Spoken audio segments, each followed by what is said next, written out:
Good morning and Merry Christmas Eve to one and all.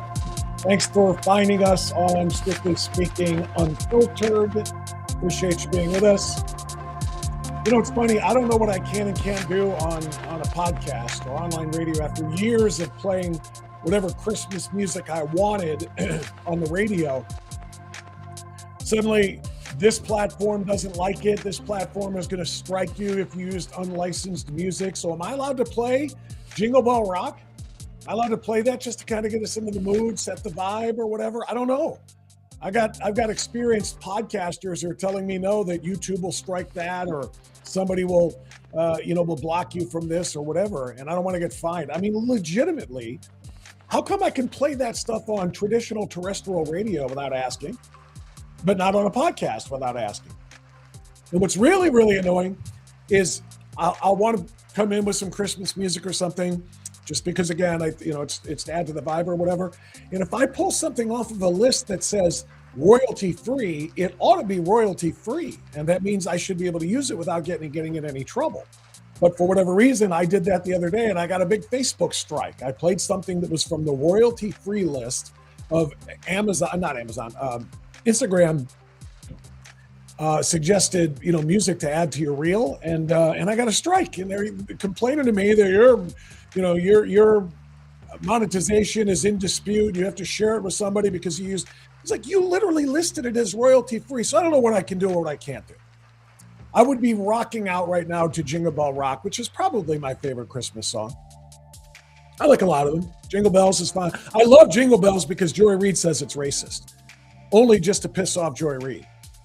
But it's my favorite. Jingle Bell Rock is probably my favorite, and I would be playing it right now. Instead, I'm playing some anonymous generic music called Chill Hop, which is included on the platform that I'm using to bring this podcast to you. So if they complain that this is copywritten or somehow illegal for me to play, I don't know what to do. We just have to talk in dead silence, I guess, from now on.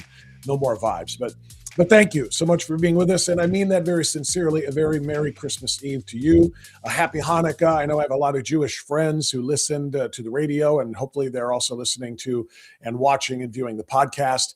So Happy Hanukkah to you, whatever it is that you are celebrating. Look, here, you know what? I actually had a stat on that from a show I was doing this morning. I was doing radio in Houston, Texas. The good folks at KTRH in Houston. And that's the only time I'll do corporate radio anymore, by the way, is if I do it on a guest basis. If I get a company that says, we want you to host for us, in for this person or that person, I'll do it. I just won't sign any contracts and be screwed again by them. But so I was doing that show this morning. Yeah, I heard this. About 88% of Americans will celebrate Christmas tomorrow. 88% of us. That's pretty significant. And that's not to say that the other 12% that are doing something other than Christmas are wrong, but it's just pretty amazing. By the way, speaking of 88% of us doing Christmas, holiday sales, aka Christmas sales, are expected to top $1 trillion for the first time. Parents are spending an average of $521 per kid, up 13% from 2024. So all of those predictions and doomsdayers about the state of the economy and so forth. Yeah, Americans aren't feeling it that much. They're out there spending for Christmas like crazy. Speaking of the economy, by the way, did you see the news? The U.S. economy has now roared. This was just yesterday to 4.3% GDP in Q3. In quarter number 3, a full point higher than what they had anticipated. Let me see if I can share this. Yeah, I think I can. I'm going to give you this. This is actually from Fox Business Channel.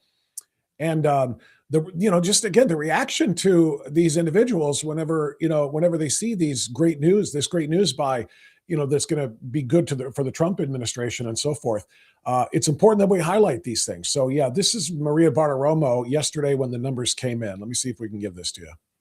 We're looking right now at the GDP number at 4.3% is the actual number versus an estimate of 3.3%. Mark Tepper, your reaction. So last week we talked about inflation coming in lower than expected. Now economic growth is 1 full percentage point faster than expected. It was supposed to come in at 3.3, came in at 4.3. This is a direct result of everything President Trump has put in place. Net exports are on the rise because of Trump's tariff policy, which is leveling the trade playing field. AI is increasing productivity. Businesses are investing and spending, and the consumer remains strong. And just think, next quarter, they'll end up getting an extra $150 billion in refund checks that they can then deploy and spend as well. So great number. Great number, 4.3%. And I've got to say, when I see a GDP of 4.3%, I have to believe 5% is not far away. Yeah. And that, of course, is what Louis Navellier told us last week, Mark, that we're going to see a 5% GDP handle in the first half of the year. He looks like Nostradamus right now. I mean, he almost predicted that on the head. Obviously, 5% is well within our reach, especially given the consumer tailwinds I just mentioned. I think people need to soak this in and really understand what all of that means in all seriousness. 4.3% within 11 months. And this comes, by the way, let me get this. Is it off the screen? It is. This, by the way, comes on the heels of just last week. We got the numbers for the inflation rate. The inflation rate, you remember Biden inflation. I've covered this before, and I'm going to continue to cover it because it's extraordinarily important. We'll come back to these clips that I'm going to play here in a second, but it's extraordinarily important that we hit this. Trump in the first term, Trump 45, was 1.9%. The average inflation under Biden for 4 years was 5%. That's average, peaking at 9.1%. Now here we are 11 months into the Trump economic recovery, and it's at 2.7%, well below expectations. Last week that was announced. So inflation down, and that's despite the tariffs. All of the doomsdayers and naysayers, the tariffs are going to cause all of this grand inflation, affordability crisis, this, and my butt that. So we got lower inflation. Now we get expected to be about a 3.3% GDP growth, 4.3%, on the way to 5%. And guess what? The big, beautiful bill doesn't even kick in until January 1st. January 1st is when the big, beautiful bill kicks in, and a whole bunch more money is going to be available to Americans to spend or invest, because people working in the tipping community, no tax on tips. People working overtime, hard workers, no tax on overtime. More money in the paycheck, more spending, more retailers succeed, more manufacturing is needed, more jobs are created. It is going according to plan, and we're 11 months in, and we don't even have the one big, beautiful bill in effect yet. So we are in a tremendous position right now to have a massive 2026 economy. And if the old adage of "it's the economy, stupid" still means anything, I don't think there is any reason why we need to be fearing the 2026 midterms.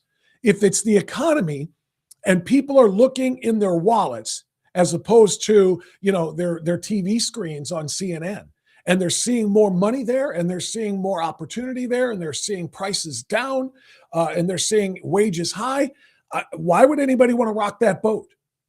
So this is fantastic news. It's fantastic news for you, for me, and because it's fantastic news for you and me, it's fantastic news for Trump. And if it's fantastic news for Trump and the Republican Party, we keep the majority and we keep saving America. We keep restoring America to greatness and America first principles. So that's just a big deal I wanted to start with. Okay, I also wanted to just take a couple of minutes to remind you of something that I told you about yesterday. This show is brand new. We are now a week and a half old only. Still, nobody knows about it in the online world. Nobody knows it in the Rumble sphere because it doesn't get pushed out unless we push it out, right?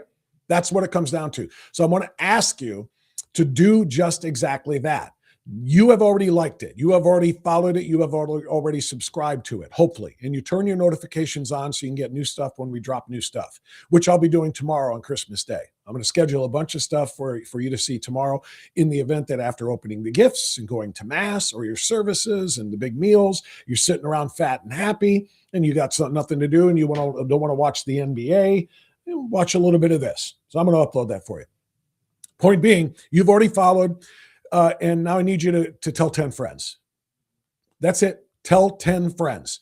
Send them the link to this very episode you're watching right now. Go up in the URL that you see on your page, copy it, and open up an new email window and type in the addresses of 10 friends. Choose them from your crew and then say, watch, like, follow, and subscribe to this channel. Once we start to grow it ourselves, it will start to be pushed out by the algorithms, and that's how we win. We want to have more of an impact. We got to reach more people. That's where you come in. Please do your part in that. And thank you so much for everybody who's doing that. I want to welcome everybody who's into the chat right now. I haven't even looked at the chat yet because I've got so much that I want to do, but I will get into, excuse me, the chat room and read some of the good comments and engage with you as well. I've got two people to chat with in person today, two guests who are coming on the program. Coming up in about, we'll call it 20 minutes or so, we're going to talk to our friend Tom Zawistowski. Tom is the president of the We the People Convention in Northeast Ohio. He's a Portage County, Ohio Tea Party leader and founder, just an all-around tremendous pundit and activist. Go to wethepeopleconvention.org to see his great work there. Tom got really, really pissed yesterday. Tom read an article that was written in The Blaze. You know, it's Glenn Beck's organization. And I love Glenn, don't get me wrong. But there was an article in The Blaze that was basically a complete hatchet job on Vivek Ramaswamy, who is Ohio's presumptive gubernatorial nominee for the Republicans. And I say presumptive because the primaries aren't even here until the spring, and there's nobody else running. So it's pretty presumptive to me. Nobody else is running, at least that you've ever heard of. So somebody took just a hatchet to Vivek Ramaswamy. I criticized Vivek Ramaswamy for something Monday. It was Monday. And that is the Heritage American conversation. Because he talked about that at AmFest, at AmericaFest. And I said, you know what? Don't just declare that all Americans are the same as all other Americans. There are differences. And I went into Ilhan Omar is an American. She's a Somali by birth, but she came to the United States and became an American citizen. You know what? She's not the same. Pramila Jayapal is an American. She's not the same. If you hate this country, you're not the same as Americans who are loyal to and love this country. So I didn't like Vivek's statement at AmericaFest that said, hey, all Americans are the same. If you're an American, no one is better than another American. I disagree fundamentally. But that's okay, because I've agreed with Vivek Ramaswamy in about 95% of the things that he's talked about. But this hatchet job was pretty bad. It was basically saying that Vivek Ramaswamy is, a fake conservative and he's going to be, working for the enemy and so on and so forth. And what Tom wrote is that, no, it's actually those who are attacking him that are working for the enemy. These are the people trying to grease the wheels for Amy Acton to actually slide in. They'd rather have her than a conservative they can't control. That's Tom's premise. I said, Tom, come onto the program and explain it and tell us all. So he'll be with us in about 20 minutes. After that, in the second hour of our show today, Mehek Cook. You may know of Mehek Cook. You should. She's on Fox Business. She's been on Fox News. She's been on a lot of places. She's an attorney. She was working very close with President Trump.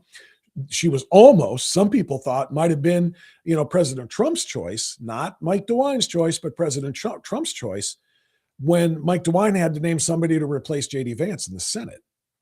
J.D. Vance, of course, winning the vice presidency, the governor gets to pick his replacement, and the governor picked John Husted, his lieutenant. But a lot of people thought Mehek Cook might have been that person. Well, she is a pundit now. She is still an attorney, and she's doing tremendous work on Ohio news and politics. And she's got some strong opinions. I'm going to probably have to play some of her before she comes on about what's going on in Columbus, about what's going on with, Mayor Ginther, what's going on with this Somali fraud that's going on in Minneapolis, but also in Columbus. She's got a lot of things that we're going to talk about. So we're going to kind of put Ohio politics in focus for a lot of the show today. Not all of it, but for a lot of it. We're going to talk with Tom Z, and we're going to talk to Mehek, both very, very much Ohio-centric, but we do have some other things to do as well. In fact, I want to build on yesterday's show in this regard. Yesterday, you may recall, we did, if you watched, you have to recall because it was half the show, it was about an hour. I listed I ended up with 9 because I found a couple of bonus ones. 9 horrific, violent street crimes or transit crimes in which people were smacked in the face with a board and had their eye gouged out, burned alive on 2 cases, random punchings and knockouts, pushing onto subway trains, stabbings on rail cars. All of the individuals who committed the crimes have something in common: deep, lengthy criminal records. Why the hell are we leaving the cages open after we cage animals away from their defenseless prey? Why are we leaving the cage doors open? That was the theme of yesterday's show. And we talked about I'm trying, even though it's unfiltered, I'm trying not to use too many F words. I'm trying not to use too much profanity. But why are these soft on crime prosecutors and judges so hell-bent on allowing violent animals to go free and prey on innocent people? But that's what they're doing. And that was just yesterday's show. And guess what I saw yesterday evening, 9 p.m. Let me see if I can share this with you. 9 p.m. yesterday, I saw this story, or I'm sorry, I saw it later than that. I saw it after 11, but it was published at 9 o'clock last night on the Gateway Pundit. And there it is. It's just like it just keeps happening. Homeless man fatally stabs elderly woman in Barnes & Noble in South Florida. 40-year-old Antonio Moore stabbed 65-year-old Rita Loncharich in a Palm Beach Gardens, Barnes & Noble, and then ran out of the store. She was transported to a hospital where she died from her injuries. Rita Loncharich's husband says moments after the attack Monday night, his wife called him on a cell phone telling him she had just been stabbed. Police say a motive for the stabbing is unknown at this time. Now, I don't know this guy's history yet, but I'm going to go out on a limb here because the odds are on my side that I'm right about what I was talking about on yesterday's show. And that is, it's very, very likely that this is a career criminal, a violent piece of trash who has been set free multiple times because they go out there and they commit these random attacks, just like the one that really set me over the edge yesterday when I talked about this story.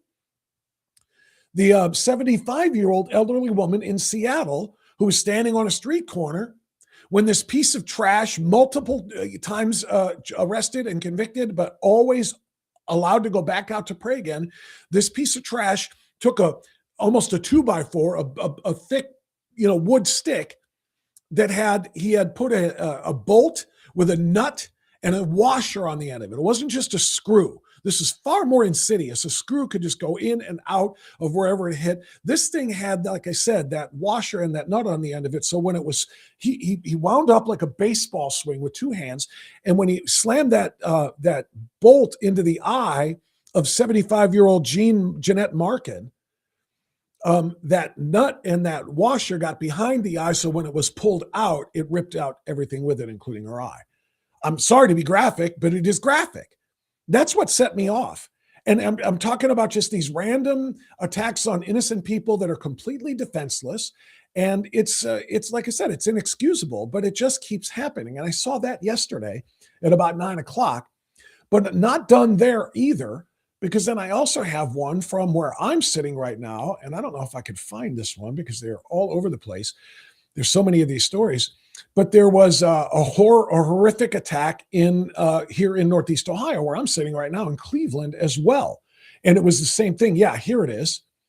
This one is, again, the responsibility of our soft on crime prosecutors, judges, and legislators, especially the ones, and here it is, especially the ones that set conditions like this through the Bail Project. Bail Project, leftist organizer, freed career criminal, there it is again, multiple time offender in Ohio days before he shot and killed a stranger. There he is. 25-year-old man with a lengthy criminal history released on bond a few days before allegedly being involved in a fatal shooting at a transit station. Again, another commonality. All of these things, just wide open, broad daylight streets, under street lights, or in broad daylight on street corners, or at transit stations, subway stations, on cars and trains, and so forth. Donnie Allen arrested December 4th at an RTA station. Drug possession, breaking and entering.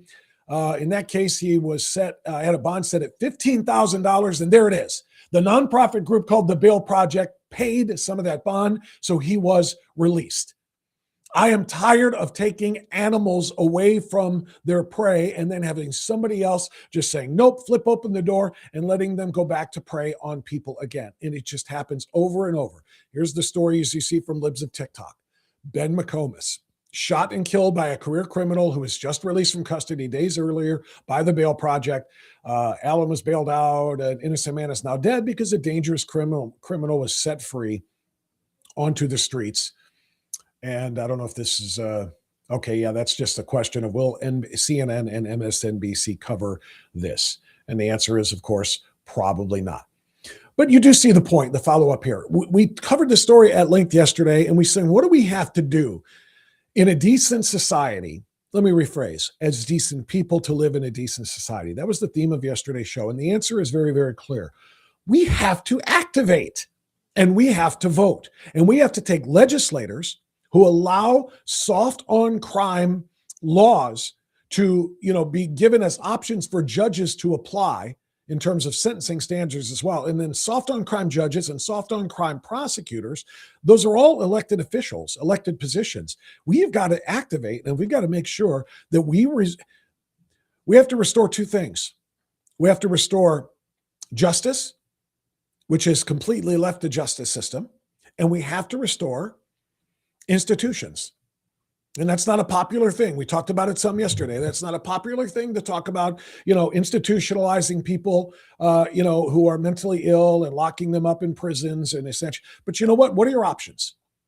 Your options are either take the mentally ill who are violently mentally ill, and they can commit violent acts, and let them live among you and commit these crimes and victimize people and say, oh, well, it's not their fault. They're mentally ill, or separate them from people that, so that they don't have the ability to pray. I'm sorry. It's a sad situation in either direction, but I think you err on the side of no more violence. So we've got to restore prisons and institutions. Bottom line. I saw those two stories and I had to bring those up to you today. And I'll give you one more. What the hell? While I'm here, I told you I was doing some Houston, Texas radio this morning. Let me share this one. This one is a story about Texas's Governor Greg Abbott. He wants to create a new position in his state. He wants that position to be a chief state prosecutor. He wants to have this individual positioned to essentially overrule or rein in the radical soft on crime prosecutors that refuse to prosecute. And in a post on X, which is what you see here in this article on Newsmax, Governor Greg Abbott pointed to the story of Michael Najee. And let me go ahead and pull up that post and share that with you. This is this Michael Najee character who, like so many of the other stories I did yesterday and the ones that I just covered this morning, career criminal, 34 cases since 2019. Some very violent stuff. And the worst thing is, there's a list there, his record of leniency. He was set free after robberies were reduced to misdemeanors, 7 felony evading arrests, all dismissed or reduced, 4 burglaries, all dismissed totally, totaling up 84 illegal entries into 1 gas station in a single month.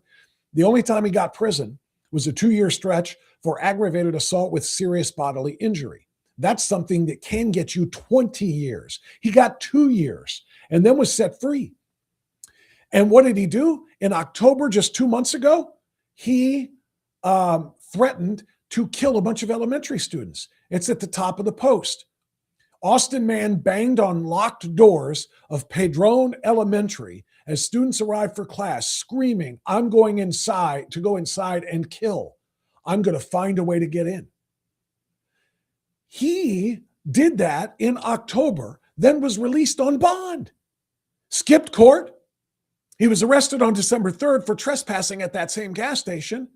And as you can see at the bottom, prosecutors dismissed the new trespass 5 days later, while he was still a fugitive in the school threat case.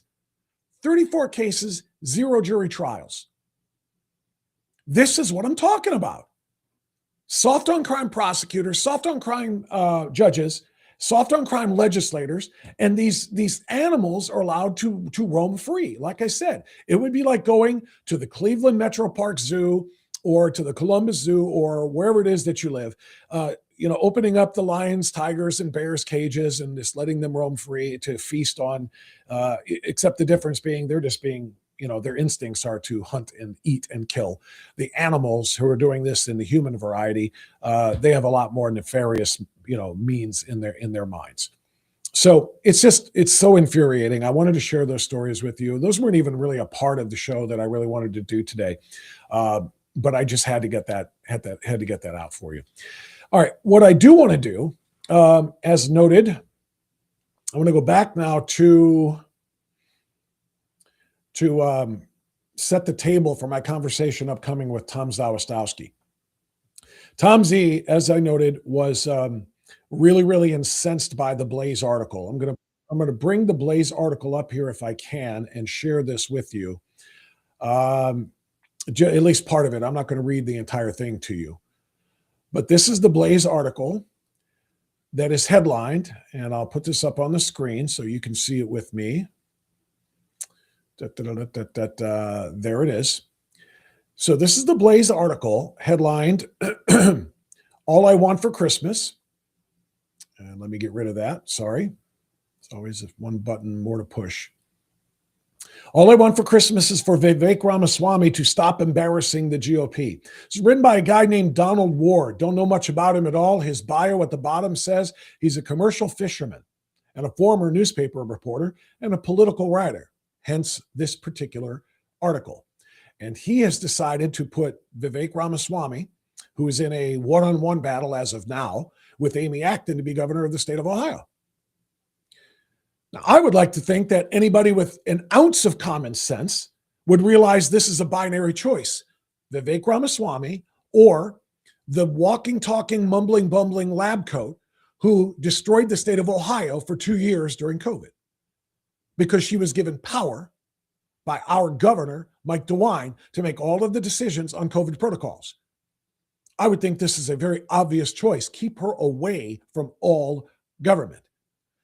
But this individual, writing for the Blaze, so apparently he's got some conservative connections, if not bona fides, he just tears Vivek Ramaswamy down to the bone in this. For everything from what I was talking about, I think I disagree with Vivek on his Heritage Americans take, but everything from that to calling him a George Soros acolyte, because he's George Soros's brother funded when he was in school. You can see, I'll read part of this. The writer says of Vivek, his background underscores why in 2011 at age 24, Ramaswamy accepted a $90,000 scholarship from the brother of George Soros.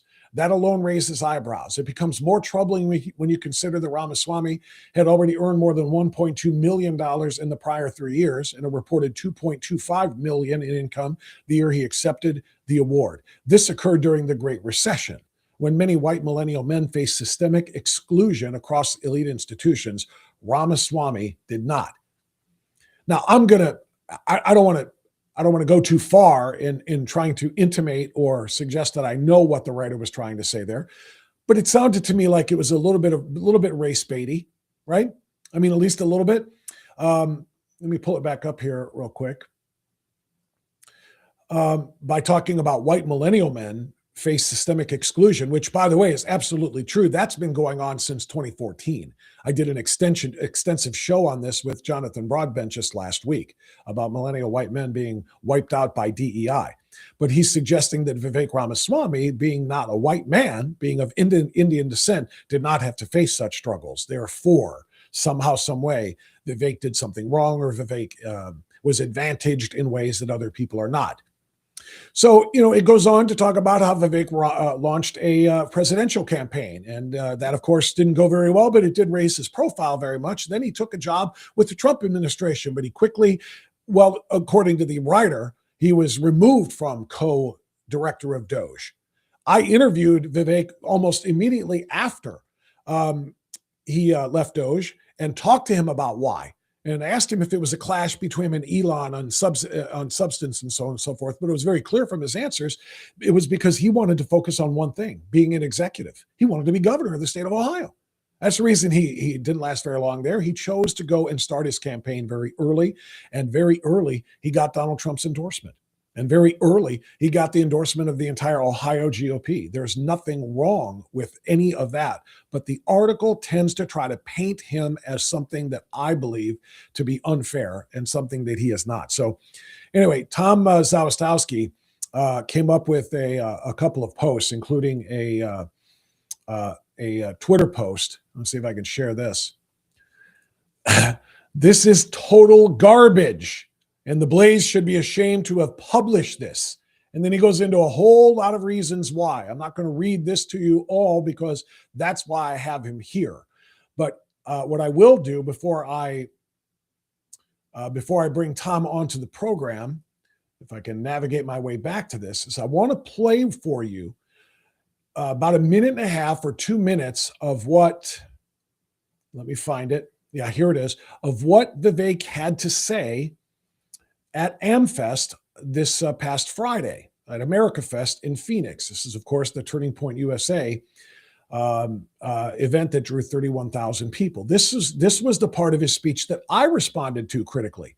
And I won't change that when I talk to Tom. I disagree with him on this, but I think it's vastly overstated what was written in that article. But I want you to hear it for yourself before I bring on Tom to discuss all of this. So this is what Vivek Ramaswamy had to say, in part, in his 20-minute speech to AmericaFest. About criticizing the woke left. Now let me get to the harder part. There's a different vision of American identity that's emergent in certain corridors of the online right. And it says that your identity as an American is based on your lineage. That how long you have been in the country, your lineage and your genetics tied to the blood and soil of the country determines how American you are. It is the idea of a heritage American that says the truest form of an American is somebody who is a descendant of the American Revolution period or before. And I will tell you, this idea of the heritage American, we ought to have this discussion. It's becoming more popular. I think the idea of a heritage American is about as loony as anything the woke left has actually put up. There is no American who is more American than somebody else. The American quality, it's not like the left, they believe in this non-binary stuff. There's no non-binary American. It is binary. Either you're an American or you're not. And you think about it, I could prove this to you. Thank you. I'll take some applause on that. If you really believe in this idea, think about where it leads you. It leads you to believe that Donald Trump is less of an American than Joe Biden because Donald Trump's mother was an immigrant and his grandfather was an immigrant. That doesn't make any sense. Leads you to believe that somehow Bernie Sanders is more of an American than Senator Bernie Moreno from my home state, an America First patriot, because Bernie Moreno was a naturalized citizen from Colombia.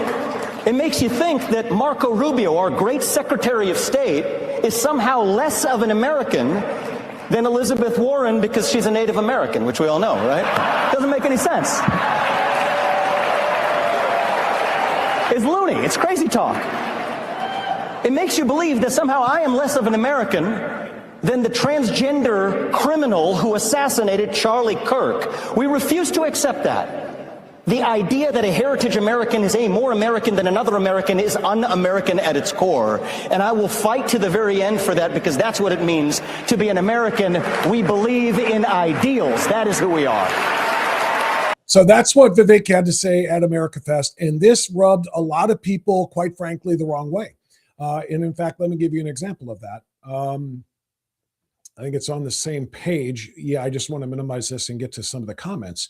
Vivek is doing a really good job of insulting and offending Americans. He's really starting to piss people off.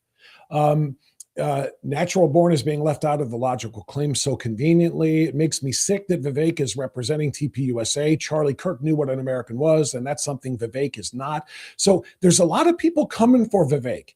And a lot of this ties into the H-1B visa conversation that Vivek talked about in great detail last year in 2024. And he upset a lot of people by pushing more for H-1B visa holders and basically saying that people in other countries like India of which, he shares that ethnicity, they go to science fairs while Americans are home watching football and watching Boy Meets World. He said some things that people said, whoa, whoa, whoa, whoa. What are you trying to say? Americans are less than? And now he came up at America Fest and said these things. So Vivek is I think a tremendously qualified candidate for governor. He's tremendously successful, and he is going to be a phenomenal candidate. But there is some polish, I think, that needs to be, maybe polish is the wrong word. A lot of people think he's too polished. He's almost Manchurian. I think maybe take some of the polish off and get to the real underneath and talk about these things is something that Vivek is going to have to do. But having said all of that, I wanted to give you the background of it, and now I want to bring in our friend Tom Zawistowski. Tom is, and I'll find him. There he is. Tom Z is with us here on Strictly Speaking Unfiltered. Tom is, first of all, Tom, welcome and Merry Christmas Eve, my friend. How are you? Thank you for having me, Bob, and congratulations on your new podcast. Merry Christmas to everyone. But I want to just say for a minute that a lot of our national members of the We the People Convention got an email this morning for the first time asking them to tune in and watch this podcast, because I think they need to know that you're a source that can be valuable to them. You have guests like Jim Jordan and many top political candidates, Bernie Moreno, what Vivek just mentioned. And so I'm asking all of our members from all 50 states who are finding you for the first time this morning to hit the follow button and bookmark this and start coming back every day, because you're going to see a real professional and really balanced conservative podcast here that's going to, kind of push through the good, the bad, the ugly, and kind of find a sane, common sense position. So, Bob, I congratulate you on your podcast. I'm glad to be on with you, and we're going to have a heck of a conversation here this morning. I assure you of that. Tom, you're such a good man, and thank you for that. All I'm trying to do is what you've been doing for years and years and years, and that is have an impact. Push people, shape opinions, try to direct some activism for the betterment of our country, for the betterment of this republic. And right now, I would say for the survival of our republic, because that's what's at stake in 2026. We need you, Bob. We need your voice. We're going to talk about this. I'm concerned about 2026. I'm going to explain, my thoughts. I'm a pretty astute political analyst, and I'm going to, reach out to everyone. I don't care what state you're in. We're going to talk about Ohio and Vivek, but we're going to talk about the bigger issues. And we need voices like Bob France educating our members who are tuning out, because quite frankly, Bob, the thing that's a little scary for me is that the economy is going to get so good next spring with the checks you're going to get from your income tax return, the better things in your paychecks, that people are going to just be off vacationing and stuff and not paying attention. It's going to be harder for you and I to make sure they know where the fight is and what they have to do so that we can win this fight and in my opinion, win the war finally and save our nation. Yeah, and it's an ongoing war, but this is a massive battleground in 2026. And quite frankly, the war could come to an end if we don't win. And I'm sorry, we'll get into this after we talk about Vivek, about the importance of 2026 for obvious reasons. But Tom, let's dive in. The first thing that I saw, and thank you for the kind words, and just to amplify that for 1 second. This is a new podcast. This is show number 8. Just last week we started. The algorithms on all of the platforms, whether it be Rumble or YouTube or anywhere else, they do not favor new things that don't have a lot of followers to start. They won't push it out. It's a vicious circle. You need a whole lot of people already watching in order for them to push it out to get more people watching. But you can't get more people watching unless you already have a bunch of people watching. It's stupid. But the way to beat the algorithms is share it organically yourself, please.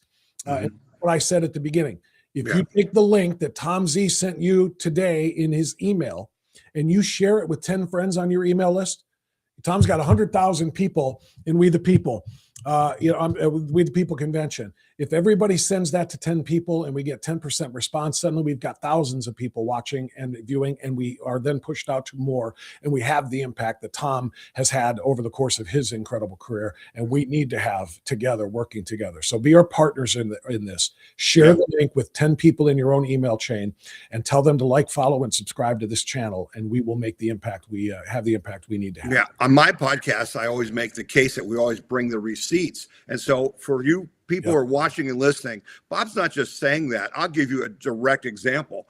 And he was showing you the page. I faced a firestorm yesterday on X when I posted, my defense of Vivek and tried to explain what was really going on. All kinds of people were posting. Bob, I didn't get one new follower. I haven't had a new follower on X in like 9 months. It doesn't matter what I do. Our friend Elon, they say he opened it up and we're not being censored, but he's actually censoring us as well.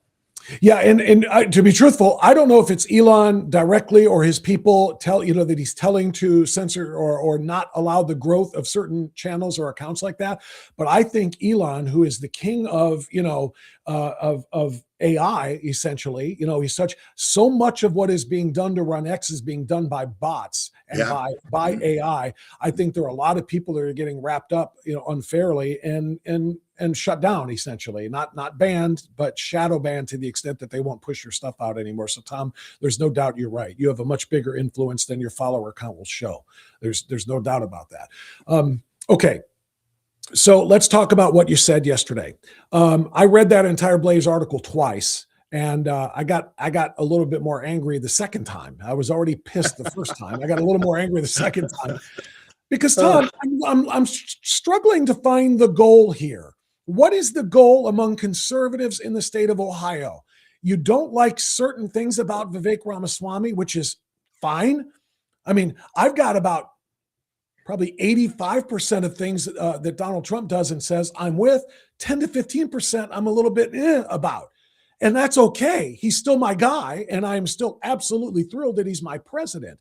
I don't have to like 100% of the things about Vivek Ramaswamy to know that the state of Ohio is going to be one hell of a lot better off with him at the controls than Amy Acton, based on what we have already seen. So that was just my reaction, first blush. Take it and take as much time as you want to amplify what you wrote on X yesterday. So what I'm trying to do, and what you do a good job of, and we need to do, is get all of our MAGA people, the Trump supporters, the Tea Party people who've been fighting this fight for 16 years, the people who were there before the Tea Party have been fighting this fight for 25, 30, 40 years that helped Reagan get elected. You got to understand that there are no coincidences in politics. Things don't just happen. It's all planned. It's all executed. And what people need to understand is that Ohio, while the voters are red, while Ohio's a red state by voters, we are not politically red at all. We're at best purple. Mike DeWine, our Republican governor, is a damn Democrat and always has been. John Kasich is not a Republican. He's the poster child for rhinos. And so what's going on is that the Republican Party, and this goes to U.S. Congress, this is the House and the Senate. Why haven't they gotten rid of the filibuster? Why haven't they gone into recess so Trump can appoint the people that he needs to run the government? Because the fact of the matter is, the Republican establishment hates Trump, hates MAGA, doesn't want to serve the people. They've been making trillions of dollars for decades, and they're very fat and happy. So what's going on here was this article is a hit piece. This guy may be a commercial fisherman, but I'm guaranteeing you he got a check to try to take out Vivek Ramaswamy. And the key line in there was Ramaswamy is an embarrassment to Ohio, and he should drop out of the race, because they would love nothing better than to have Vivek Ramaswamy drop out of the race. Because as I said in my post, Bob, and this is learned, 16 years of hard experience, this is learned. From the beginning, it became clear to me and the Tea Party that the Ohio Republicans would always rather elect a Democrat than a Republican they can't control. That's why people forget John Kasich won the Ohio primary against Donald Trump. When Donald Trump won in 2016, he lost the Ohio Republican primary to John Kasich, who then proceeded to try to sabotage Trump so he would not become president by not letting the Ohio Republican Party even support Trump. It was the Tea Party. It was Tom Zawistowski and the We the People Convention and the NRA, their help, that elected Donald Trump president by winning Ohio. We're seeing this again. Mike DeWine, like I said, the Republican in name only governor of Ohio, won't even endorse Vivek for governor when his own party endorsed him last May. And it's telling people, don't hold Amy Acton accountable for the disaster, the assault on our Constitution that she basically orchestrated and he implemented.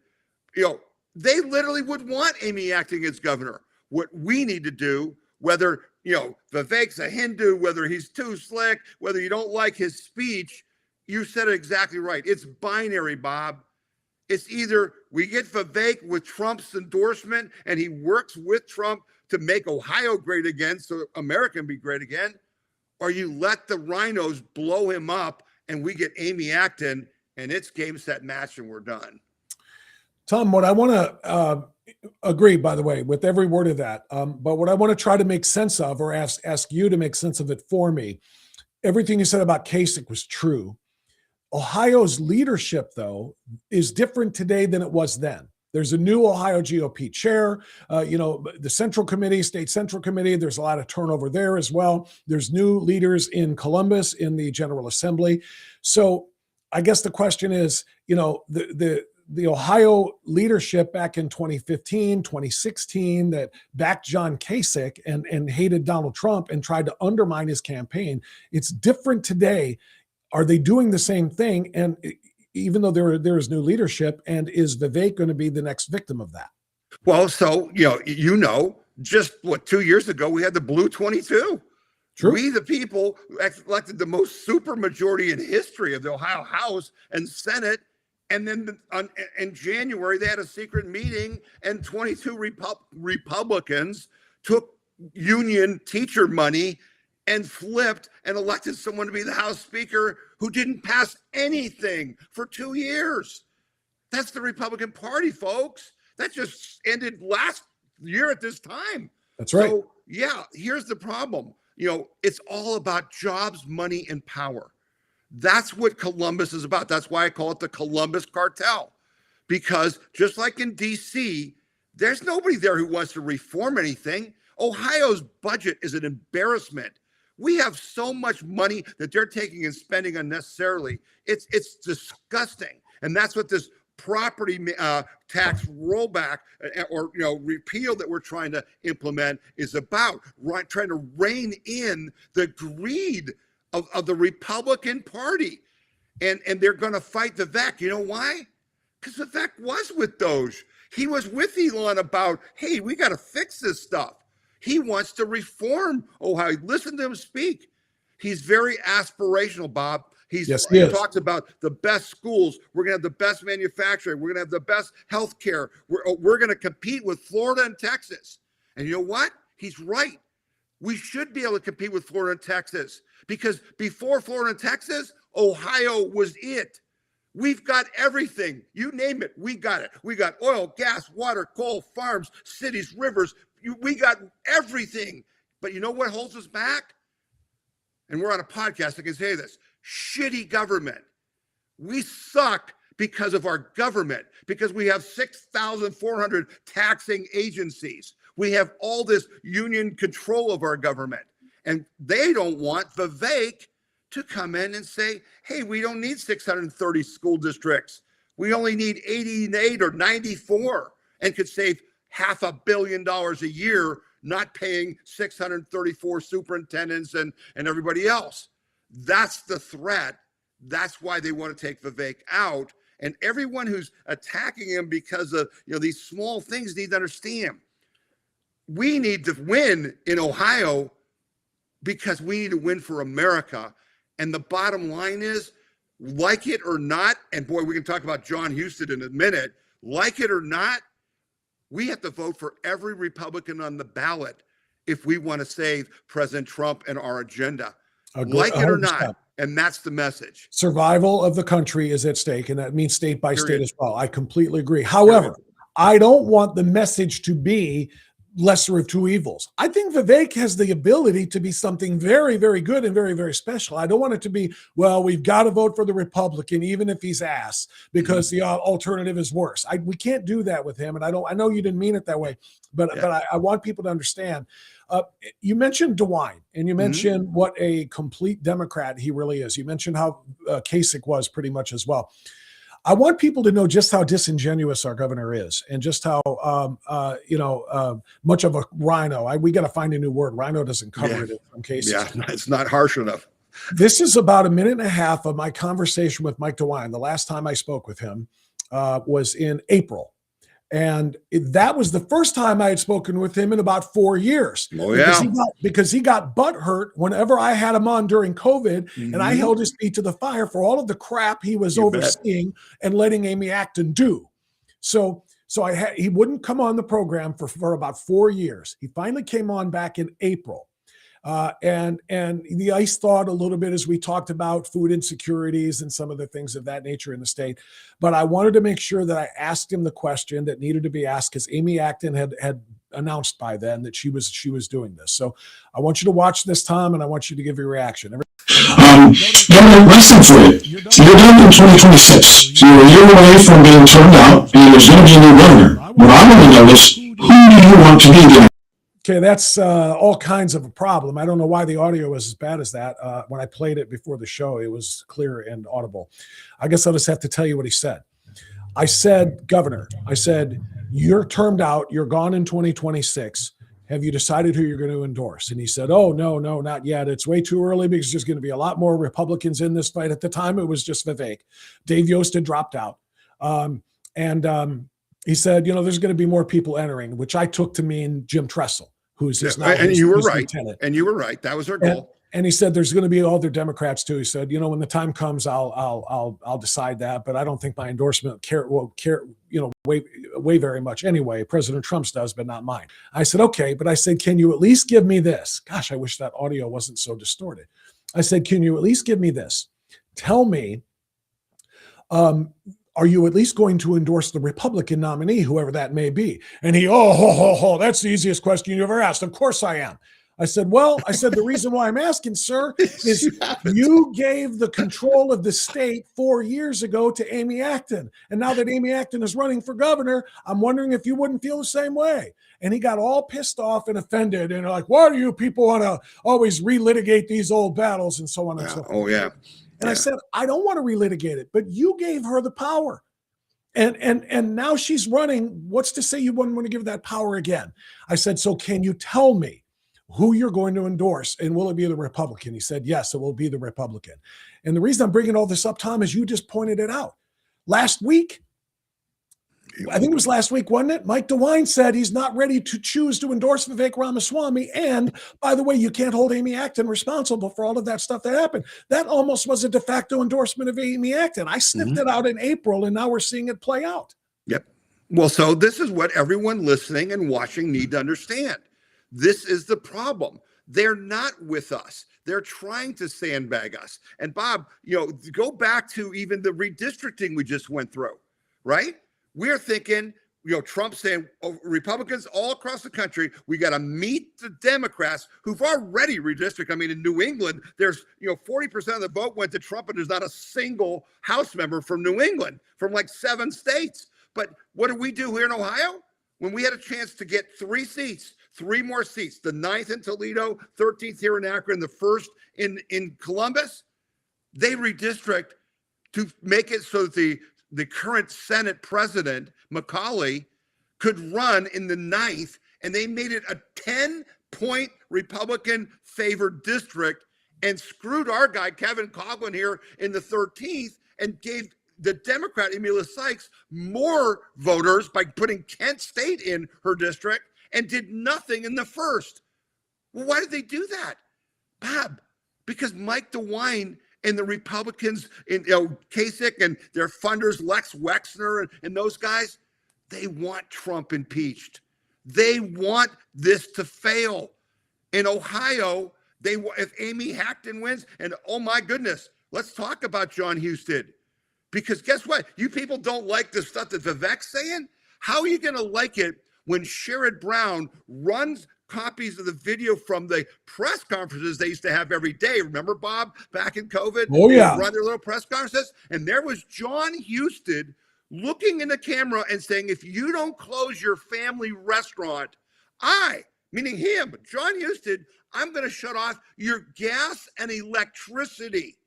How do you think that's going to play with Republican voters come November when Sherrod Brown spends $20 million running that? But you know what? We still have to vote for John Husted. You know why? Because John Husted, since he's been appointed senator, has voted with Trump 100% of the time. We have no problem with the way he's voted. But you know what? DeWine appointed John Husted instead of many of the people you and I were pitching who were more MAGA to that Senate seat, right? Mm-hmm. Why? Yep. To be a poison pill. Do you see the bigger picture? This is a comprehensive plan. We're going to blow up Vivek. We're going to blow up Trump. We're not going to win the House seats we should. And just look at what happened. It was in Indiana where the Republicans just screwed Trump and us over by not, redistricting. This isn't your imagination. I said there's no accidents in politics. This is a plan. We're not going to let them get away with it. We're going to elect Vivek. We're going to elect Husted. We're going to elect every bloody Republican we can find, not because we like them, not because we approve of them, but because it's best for us, for America, for Ohio, and for our nation. And that's, folks, what you have to do in war. What he's going to have to do, Tom, and I just want to spend a minute on this with you, is, talking about the heritage American and the hey, Americans are all about prom queens and football stars, and we're all about scientists and everything else. When we meaning, people in other countries like his ethnic India. He's going to have to deal with that. Because you see the same thing on social media that I do. I go on Facebook, and not just my pages, but others. And when the subject of Vivek comes up, I see that all the time. He doesn't like Americans. He thinks Americans are less than. He prefers H-1B visas and bringing in more workers from foreign countries that, to take the jobs from American workers. Then with America Fest, there's no one American better than another American. Ilhan Omar is an American. Don't tell me that we are all not better Americans than her pro-Somalian, jihadist ass.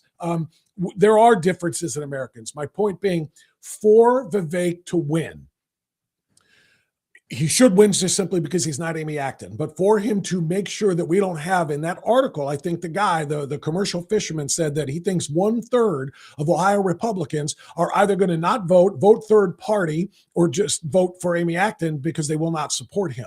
Mm-hmm. We can't take the chance that might even be remotely true. He's got to find a way to connect with the conservative Americans that are on my social media pages and yours saying, no way, I don't trust him. He's like the new Republican version of Obama. I see that so much. What do you think, Tom, if you could have an audience with Vivek, and I'm sure with your reach, maybe you will, what do you want to say to him to find a way to reach those conservatives who do have these concerns? Okay, so I'm going to break some news on your show, okay? And I'll make clear what I think has to happen and what I'm working to make happen. You are absolutely right about the turnout issue, and it's not just because they're mad at Vivek, it's because Trump's not on the ballot. Right. This is critical. We have a serious problem. Why would the Trump voters come out and vote in November? They're not going to vote for John Husted. They don't even know who the hell John Husted is. John Husted hasn't won a statewide race. Go ask people who John Husted is. They won't even be able to tell you he was our lieutenant governor and he's our senator. Okay? They're not going to be out for Vivek because of these things that you're talking about. So I have been working for 6 months because I think the key issue for us is the property tax repeal. Okay, the property tax issue is a unifying issue for conservatives and not just Republicans, but independents, okay, like the property tax issue, because we got screwed by the Republicans in our state who control almost every government agency in our state. They screwed the people with property taxes. So I've been trying to help the Axe Ohio tax people get the money they need to be able to get this on the ballot, and I can't do it because no one will fund it because it's too far too fast. When you repeal it all, the fear mongering of the fire department, the police. It's the same mistake that John Kasich made. Not a mistake. It's the same thing John Kasich did to blow up workplace freedom. What was that? 2011, 2012, when Scott Walker won in Wisconsin, and it was coming to Ohio. And if we could have gotten workplace freedom in Ohio, it would have gone nationwide. And the left had to build a firewall. And they paid John Kasich off to blow it up. And what did he do to blow it up? He included police and fire, where Walker did not. Walker only did school and things like that. And we would have won that. And we didn't, because Kasich intentionally blew it up. Hey, Bob, has that issue come up since it was blown up? You haven't heard a thing about workplace freedom. That was 12 years ago. Yeah. Here's our problem. The folks who are so good people, I love the patriots who are doing this petition. But here's the problem. If they get on the ballot and it blows up and loses like it did in South Dakota last year by 60%, the issue is dead forever. You will never get another property tax anything, because the legislature will see you lost by 60% and it's gone. Okay? So I don't think they can, I'm pretty confident they can't get the signatures they need, but it could be worse if they did. Okay? Because they would blow up the issue they care so much about. But we still need the issue to get out our vote. So I have been talking with Vivek, with Huffman, with other Republicans, Alex, with local party leaders, and I'm trying to say, let's come up with something more reasonable. Let's put another amendment on the ballot that will bring our people out, because what do they want? They want relief from the property taxes, but we also want some people to say, hey, Bob, how about if you've paid property taxes on your house for 20 years, you're done. You never have to pay property taxes again. That's owning your property. We need to do something like that. Now, whether that's going to be— I don't think it's going to happen, though, Tom. I had lunch with some of the folks who are responsible, who are pushing and driving this, that I have supported, by the way, from the beginning, because I feel like absolutely something needed to be done. And we are getting the attention somewhat of the legislators. But I talked to Brian Massey on Saturday, along with some other folks, and this subject came up. Not you, but the subject came up. Yep. And he basically emphatically stated there's no way we're starting over. Yeah, they told me to go pound salt. Okay, yeah. Just quite frankly, so I gave them what I thought was a winning proposal. They told me to go pound salt.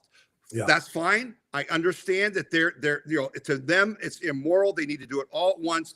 God bless them. Have at it. The bottom line is, I'm going to have the resources. I will either do another grassroots effort to put a completely different issue on the ballot, and we will do that, and we will win, or we're going to do it through the legislature, and that's a whole other conversation, but the legislature can put a constitutional amendment on, and I'm going to work hard to try to get that done. Why? Not just for property taxes. That's not the whole picture. What this is about is, can we hold Ohio? Can we get out the vote in November? And I believe that if we can get a more reasonable property tax issue on the ballot, that will help us turn out those people. And then the question is, will they still vote for Vivek, or will they vote for Houston?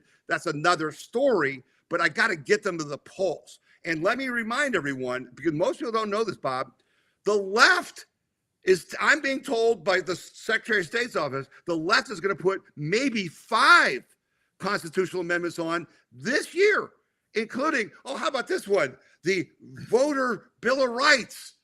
You know what the Voter Bill of Rights is? Every restriction we have on voting in Ohio is gone. You can vote any way, anyhow your dog can vote, because you don't want to be prejudiced against anybody. That's the Voter Bill of Rights. How about, remember that thing, Bob, that they like to do, where if you're a police officer and you do something wrong in the line of duty, and then we can hold you personally responsible? Qualified immunity. Immunity. Yeah. Guess what, Bob? They're trying to put that on the ballot, along with 3 other things, to drive out what? They're lunatics, right? And then who is going to show up in November? Trump is going to be on the ballot for the left, just like he was in New York and Virginia and Miami. Trump's on the ballot for the left, for the haters. Our problem is Trump's not on the ballot for the right, for the lovers of Trump, and we've got to do something to get him on the ballot. And the answer to that is he's on the ballot. Because if we don't win an extra House seat in Ohio, if we don't keep John Huston as senator, if we don't keep control of Ohio's government, then everything Donald Trump has done and we've done is over. Well, and that's the the reason. Let's pivot back to the 2026 conversation about optimism versus pessimism, Tom, because we talked about that at the start of our chat. I've got about 6 minutes left here with you. You said, with respect to Vivek, the people aren't going to come out because Trump's not on the ballot, but Trump is on the ballot, right? To the extent that everything that he promised and ran on and won on, and we've already seen 11 months of phenomenal results on, is also on the ballot for the remaining 3 years. It's going to grow exponentially. I think the economy just grew by 4.3% last quarter. We just got that news this morning. Inflation rate was only 2.7. The tariffs did not spike inflation. I think once the big beautiful bill kicks in, and some of the no taxes on tips and overtime and so forth, it's going to put so much more money in the economy. I think we're going to have 2 really, really amazing years here economically, and that is how Trump is still on the ballot. Because if we lose the majority, and everybody has to know this is why your voice matters. This is why my voice has to matter, and we need to reach more and more people. These people are Trump. I mean, every single Republican in the House and in the Senate, they are Trump. If they lose their power and their majority, nothing that Trump has accomplished in the first 2 years will mean squat, because the final 2 years will be nothing but investigations and impeachments. And the Democrats will do what we are too freaking afraid to do. They will, when they get the White House back in 2028, after all of this, they'll nuke the filibuster, and they will add the 2 states, 4 more senators, 6 more Supreme Court justices. It's over. And on down the line. And the Republic is dead. It's dead. So I guess my point is, when you say Trump isn't on the ballot, people need a reason to come. The reason is Trump is sure as shit still on the ballot. He absolutely is, because everything he ran for is going to go away if we lose that majority. And that should help carry Vivek. That should help carry Houston. That should help carry everybody. So you're absolutely right. The old political adage, it's the economy, stupid.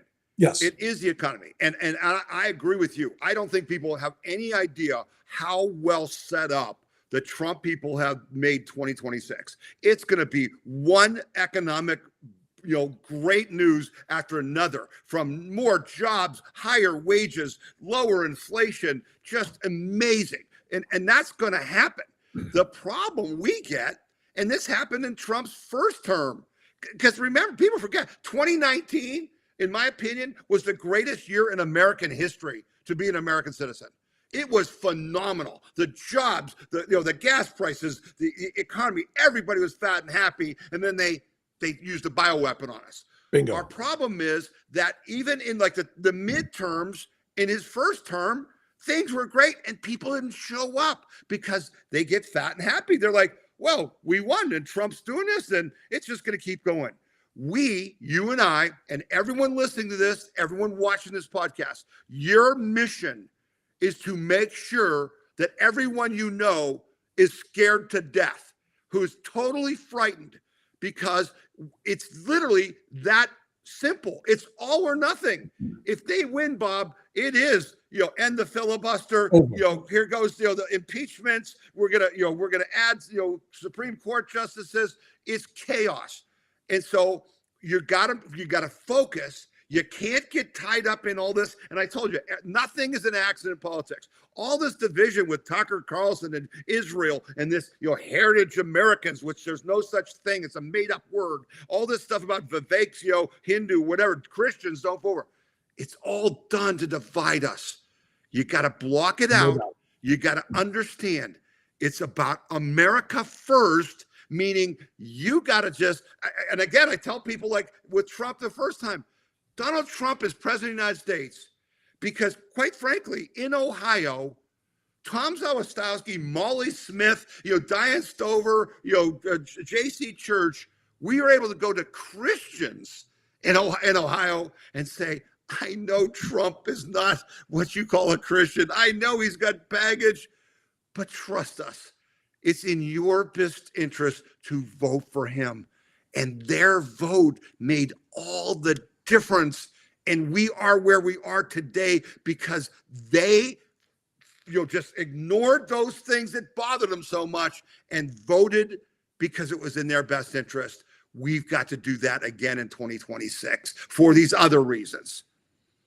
Apologies there, Tom. You said the name Diane Stover, and it reminded me that I got an email this morning from John Stover when he found out, thanks to your email announcing that you were going to be on.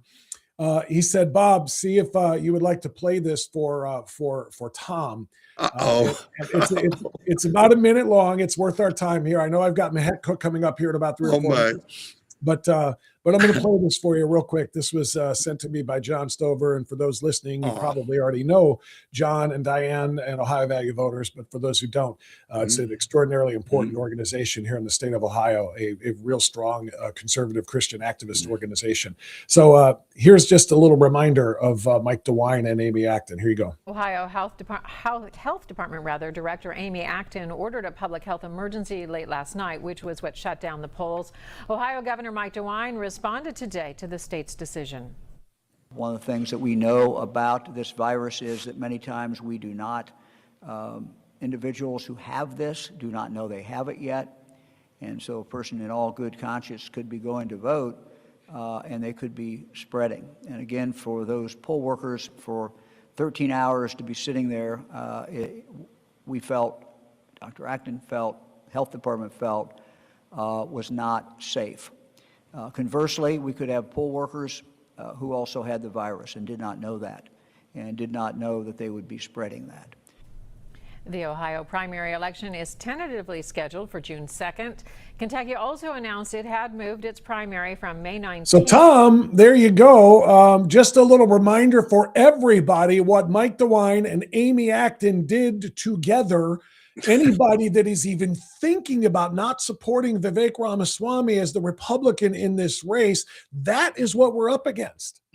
That is exactly right. And we've got plenty of that, right, Bob? You'll be able to play that all the way through the election and all that. And so everyone who's watching this, just understand, I hope this helped you understand what the fight is really about, what we have to do, and just enjoy this Christmas holiday and get rested up. And then come ready, come loaded for bear in 2026 to do what we have to do. Like it or not, differences or not, we've got to come together for America.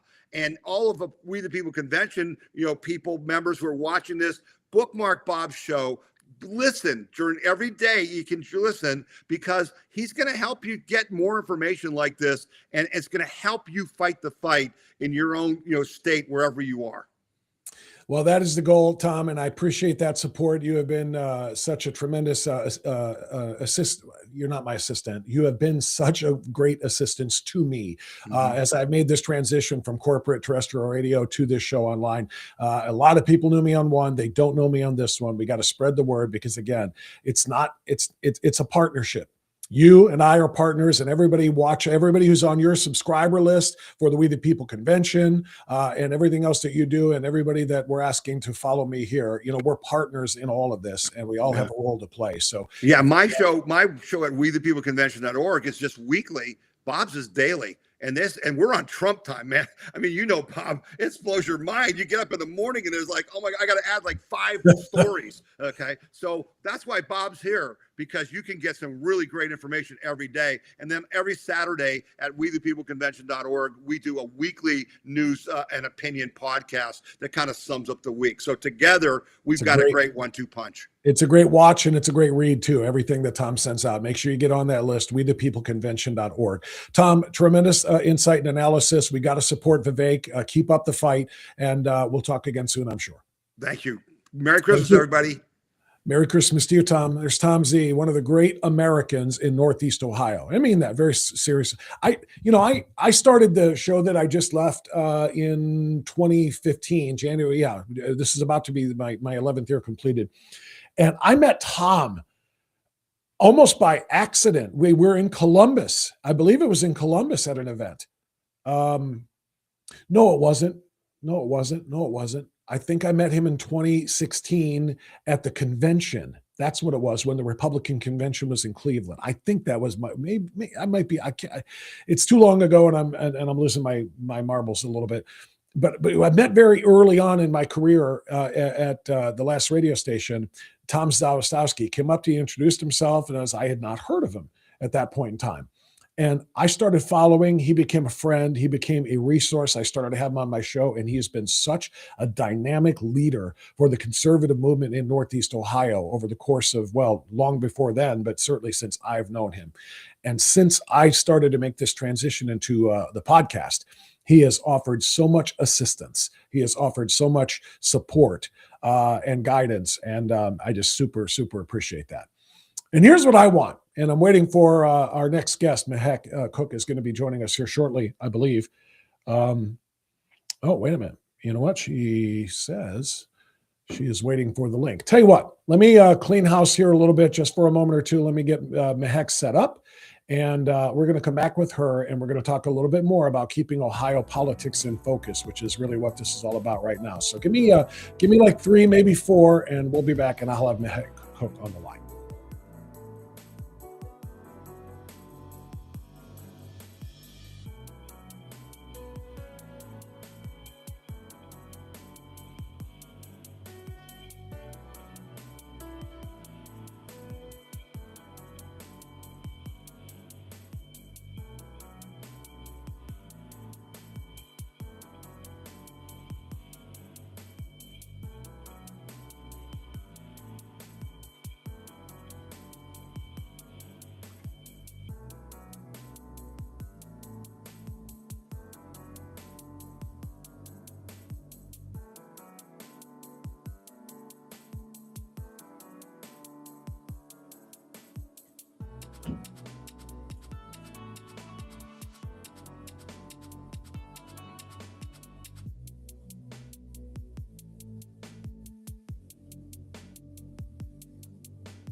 Okay, we're going to come back and continue the conversation.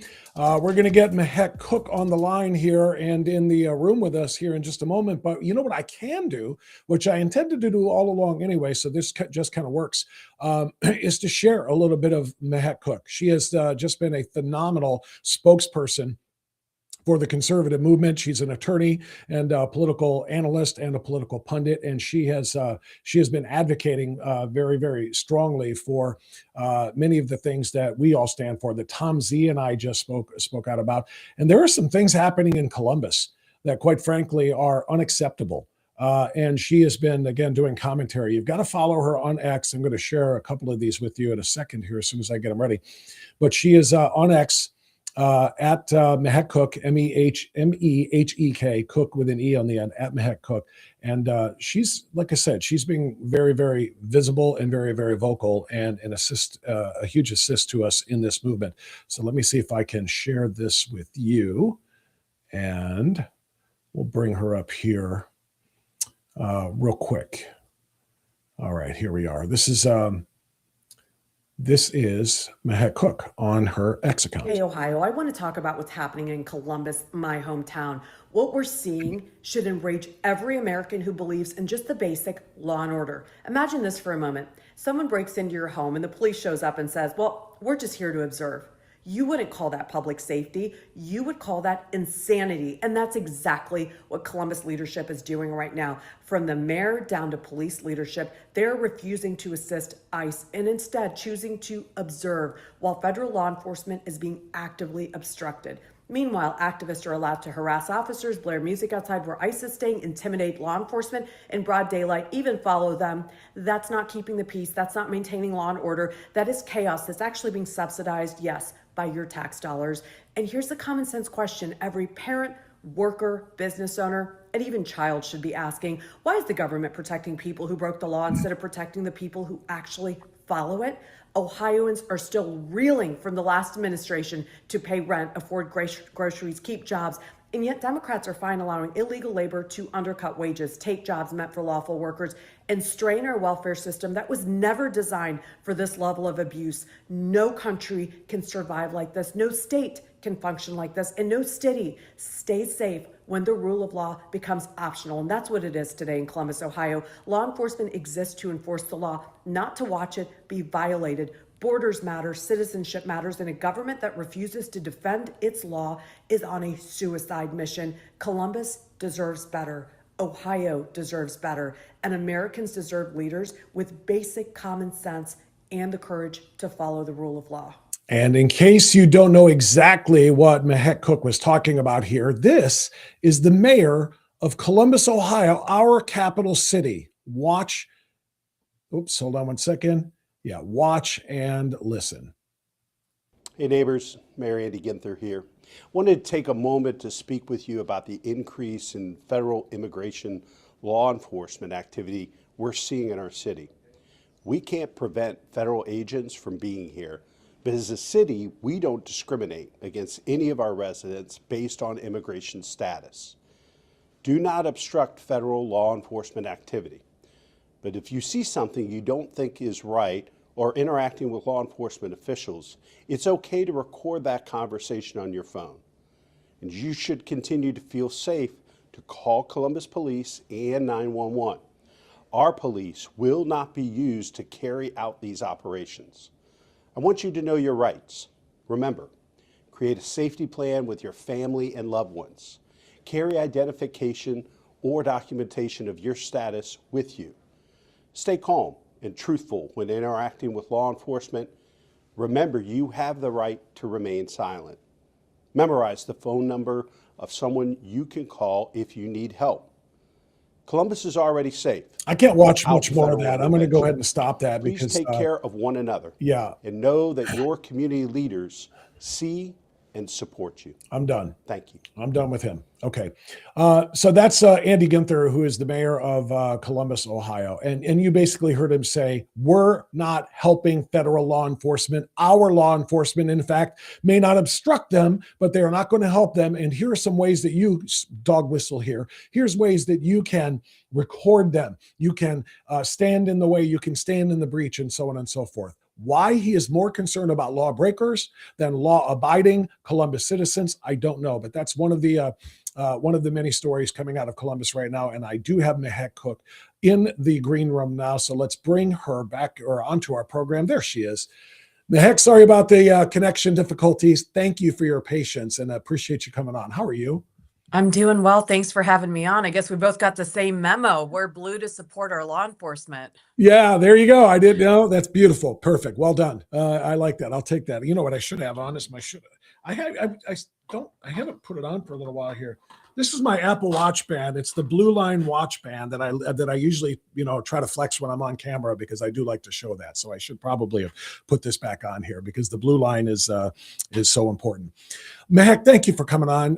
You are become such a phenomenal political analyst and pundit, and I want to talk about everything that I just played from Ginther and from you and your commentary. But before we go there, your pinned post, for those who have not seen your X account, your pinned post is a picture of you with President Trump, and it was a link to a story about how you, Mehek Cook, might have been a dark horse candidate for appointment and maybe the favorite of the president to get the appointment to replace J.D. Vance in the United States Senate. I remember at the time when all of this was going on, and I read about it, and I heard that, but I haven't talked to you about it since then. So, how realistic was that chance that you could have ended up in the United States Senate? Look, Bob, I think it was very realistic, and I have to give credit where credit is due. Mike DeWine gave me an opportunity. He had a short list of candidates and he sat down and he interviewed me and gave me an hour to lay out a plan, to lay out what I think we need to do better in the state of Ohio, to bifurcate all of the ways that we could win as somebody who's an outsider. And I think between President Trump, Bernie Moreno, JD Vance, and so many outsiders today in politics, I think the way that we approach this is different. You have to be an outsider and out of the box thinker. He appreciated it. And I think his big question was how I'd toe the line with his policies and President Trump. And I told him I can respectfully disagree, but I'm always going to stand on the side of law and order. And that's exactly what I'm doing today when I provide commentary on what's happening in my hometown of Columbus, Ohio. We need stronger leadership. There's so much more we could be doing if the police chief and this feckless Mayor Ginther aren't willing to stand up. And I think this is where every single person in Ohio should be outraged. We have illegal immigrants here. The rule of law is very clear. And you have a mayor, Bob, that's actually sitting there on state taxpayer dime doing an infomercial about how we support immigrants. Well, hell, I'm an immigrant. I support the rule of law, but there's a distinction between legal and illegal. And that's where this mayor and so many other officials are missing it. But I think today it's a brand new world given how Bernie Moreno in our state and JD Vance came in. There are people that are outsiders that really want to come in, roll up their sleeves, provide solutions. And I don't want to be a career politician. I love what I do on the outside, but I think that there has to be out of the box thinking. And we have to stop these outside backroom deals because that's how the government is being run right now. And that's why I'm excited even about Vivek Ramaswamy. He's not a politician. He's an outsider, independent thinker that is going to just take the state of Ohio from 39th in our country. That's where we are, even though we're a Republican state, to number one. And that's what I'm excited about. So whether it's from the inside or the outside, I plan on continuing to push Ohio forward. Yeah, I love that.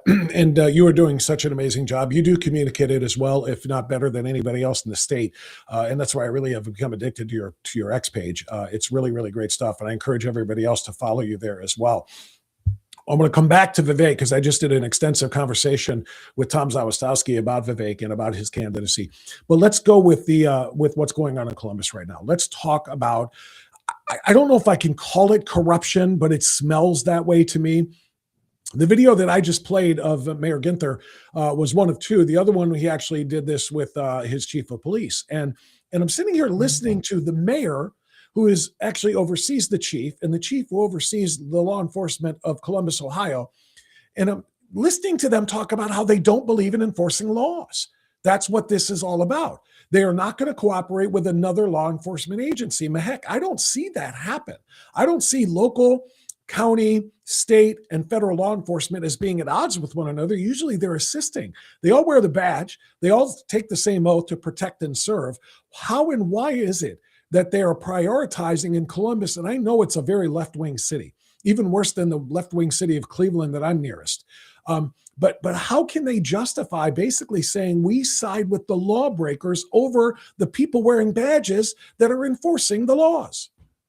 Well, Bob, I think this is all political theater today. You have home rule in Columbus, Ohio, where you can have a mayor and a police chief essentially instructing, do not help ICE. Sit there and witness, but don't actually engage. And it's wrong. We pay our tax dollars to make sure that we have safety and security in America and in the state of Ohio.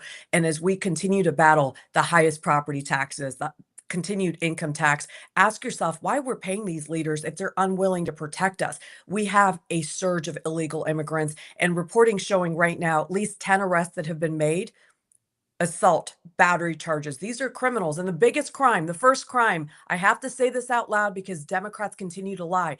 When you come to this country illegally without paperwork, you have committed the biggest crime. You don't have the authority to be here. And that should just be immediate removal. But then these individuals have come here and continue to commit crime, assault, battery charges, and so much more. So when you have these police officers that are being instructed not to help, my question is, why can't Governor DeWine actually push for the National Guard? I mean, he could actually equip the National Guard to come in and help ICE so we don't have an incident that we saw Thanksgiving week in Washington, D.C. We have to make sure that our law enforcement, including ICE, is protected. So I say we call in the National Guard to protect these individuals and to make sure that we maintain order and safety, because that's not happening today. I've seen countless videos where police is being followed, ICE officers are being followed, circled, loud music blaring where they're staying. I mean, this is unacceptable. We that live in too. a Buckeye state. We're supposed to be helpful to one another, and there's supposed to be coordination. So let's call in the Guard. Let's make sure that everybody is safe through this Christmas Eve and Christmas tomorrow. Yeah, I saw that too, and you tweeted that video. These individuals trying to intimidate and disrupt and so on and so forth. ICE late at night while everybody's trying to sleep, they're out there trying to just disrupt them, and it's a problem. Since you brought up the Guard, put on your lawyer's cap for a second. Give me your thoughts on what the Supreme Court just did. They basically said President Trump can't order the Illinois National Guard into Chicago to provide protection for those ICE officers that are being obstructed and in some cases attacked, and the facilities as well. I would like to say I was totally surprised by this because the court has had some pretty good rulings in recent months, but this is still, while it's a 6-3 majority court, I don't know that I necessarily trust all 6 of them as we saw in this case. What are your thoughts?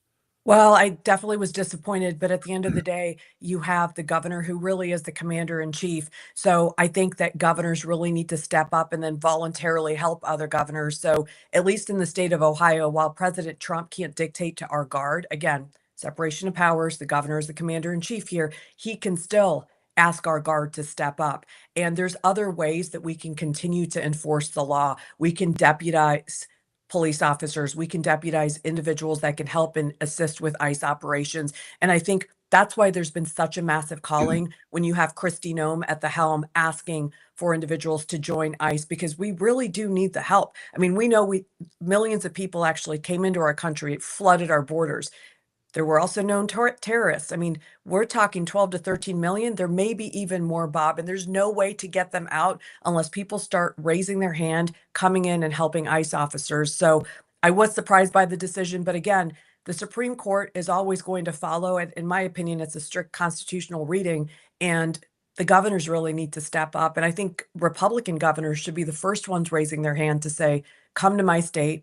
We'll work with you, ICE officers. We will deploy our Guard to keep peace and order. And that's important today. We need that more than ever. 77 million Americans voted for President Trump for 2 reasons: border security and safety, and the economy. And so we've got to deliver that from the state. I think everybody sits there and they think there's this light switch that we can just turn on and off every time President Trump does something during executive order. Well, federal government and President Trump can only do so much. We actually need state leadership in every single state and Republican leadership to actually be the shining star in our state. And in Ohio, we have an opportunity. ICE is here, so we should be deploying the Guard to keep that peace and order. Yeah, I completely agree. And you're right about what the Constitution says. But like I said, this court has not necessarily, in my opinion, lived up to its billing as being originalist. And again, I don't do conservative block of the court or liberal block of the court. It's not supposed to be that. There are just originalists who follow the letter of the Constitution and activists who change it and legislate it from their spot in their black robes, and it's a problem. But I appreciate the perspective you just offered. Let's go back to Columbus, Mehek. One of the other subjects I wanted to broach with you is the Somalian population there. I know that Minneapolis specifically has the highest concentration of Somalis in the country. They kind of gather together in their own enclave, and then they elect people like Ilhan Omar, which causes a huge problem. The second, not a lot of people know this, the second largest Somali population in America is in Columbus. The fraud is $9 billion deep, and they're still digging and getting through all of that in Minneapolis. Is that happening in Columbus as well? Or what do you know, or what do you suspect? Bob, it's 100% happening in Columbus, Ohio.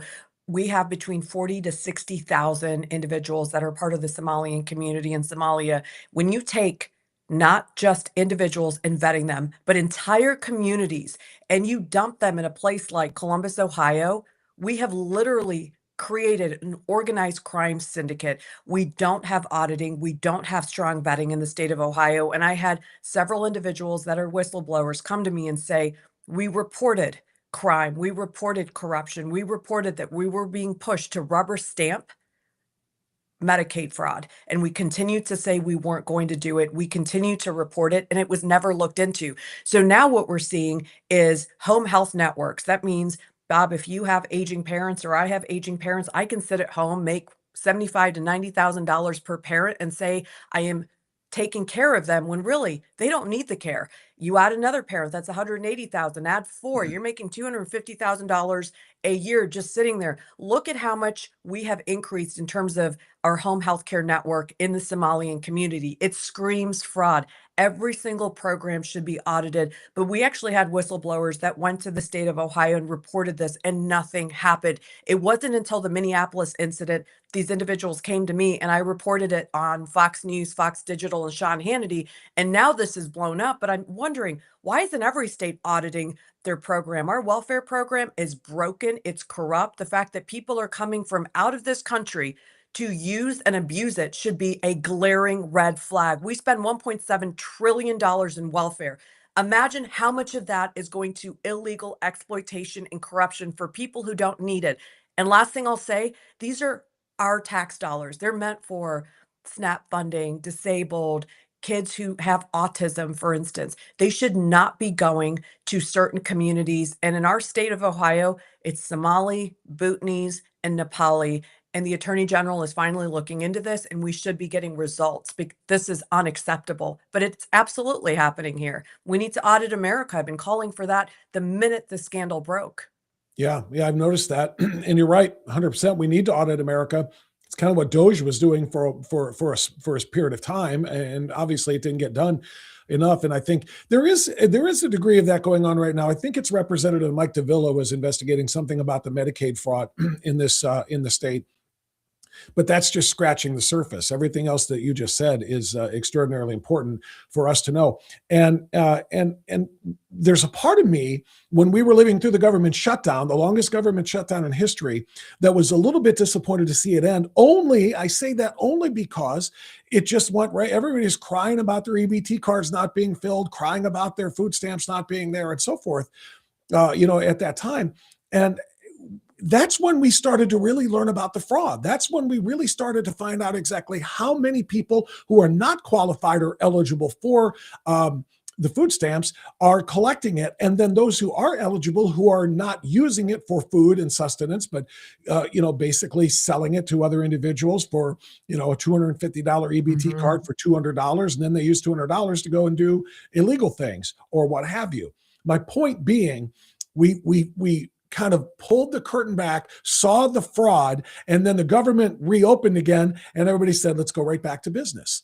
What can and how can, you just said it, I guess, audit America, but what can we do even as a state to start clawing back some of those dollars that are going to these unqualified, ineligible, and individuals who just refuse to work as, the 20 hours a week as, that we wanted to require? Well, I think we need to ramp up and audit every single organization and individual that is getting welfare in the state of Ohio. And there's ways to do this where we can actually have several agencies work together. There's enough attorneys. Should they I've be all worked, kicked off? Should everybody get kicked off, be kicked well, off, and then have to reapply? And that way we can actually provide the standards. First of all, make sure you're a citizen. Second of all, make sure you are who you say you are with an ID. Can they just like start the whole process over again, maybe?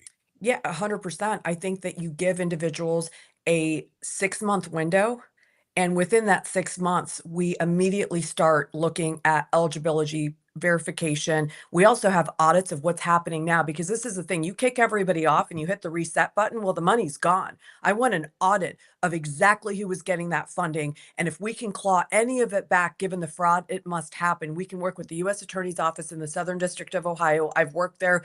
I've talked to the lead attorney there. There's a lot of work that we can do, but the number one thing is we have to do the audit. And then, yes, we hit a reset button and give individuals 6 months to reapply. I also want to look at providers today, Bob, though. There are many that are rubber stamping this paperwork Yep. because a lot of individuals will say, I have memory loss or I have neck pain or I'm over 65 and now I qualify. They get their hand out and then that paper is rubber stamped for the rest of their lives. This is unacceptable. I want doctors' offices and providers also to work through what eligibility looks like, what testing are we doing, and what are we offering. But the number one thing, they have to be US citizens. We can't just keep giving our money away for free. I mean, we have such a massive problem here. We continue, we worry about illegal immigrants. They're coming here because it's an open invitation for exploitation on every front, including voting. Do you know that we don't ask for verification that you're a US citizen before you apply to register to vote? You just need last four of your social security number.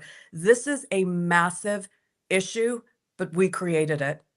I don't blame anybody else but Americans. And yes, we were auditing through Doge, but again, that's federal government. What are states doing to audit to protect taxpayer Right. dollars? I'm not seeing that happening today. I see incremental change, but a lot of people go back and hit the reset and say, well, government's operating today, so I don't have to do much more except clock in and clock out. It's unacceptable. And what we're talking about, Mehek, too, is it's almost impossible to fix because the individuals who would have to fix it are the people who are oftentimes benefiting from the fraud.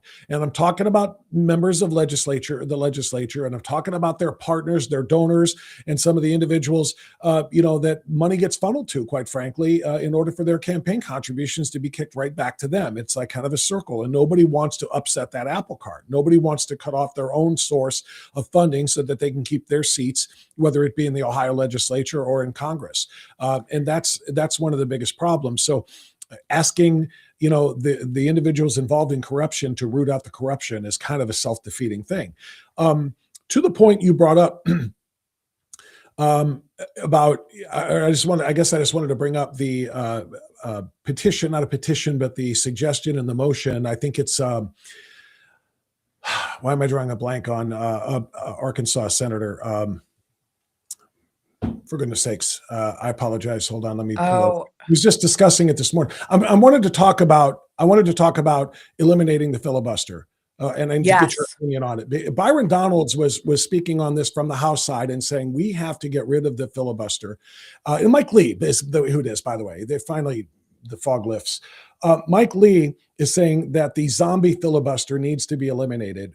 He said it's a misnomer that we have to have 51 votes in order, 60 votes in order to pass Right. legislation in the Senate. You only need 51, but you need 60 just to get to cloture, to be able to end the discussion. And he talked about how we can do this and should do this. And if we don't do this, Mehek, all of the gains that we are talking about are going to be lost, and all of the fraud that we are talking about is going to be able to continue if we don't pass something that can get done, like I said, in the United States Senate. Your thoughts? Look, Bob, I actually struggled with this initially because I am somebody who likes tradition. I understand why there was a filibuster. And back in what I'm going to call now the old days, the ancient days, people actually did get along. They actually had bipartisanship. They worked across the aisle. They worked hard to convince whether it was Republicans or Democrats to pass legislation. But those days are gone. The moment Charlie Kirk was assassinated, the moment I saw people celebrating and cheering evil online, the moment I continue to watch the left vilify us, call President Trump a Nazi, continue to attack hardworking Americans, I realized the rules have changed. There's no more tradition in this country. There's no more bipartisanship. Very few people believe in that. It's us versus them. And if we don't end that filibuster now, when the Democrats get in control, they will do it and they will uproot and upend our country. We have a unique, once in a lifetime, in my opinion, generational opportunity these next several years under President Trump's leadership and then another Republican leader, J.D. Vance, or whoever else decides to run and clench that nomination to continue to work for hardworking Americans. We don't need 60 senators to pass laws to protect law enforcement. We don't need 60 senators to continue to bring common sense back into America. We need 51.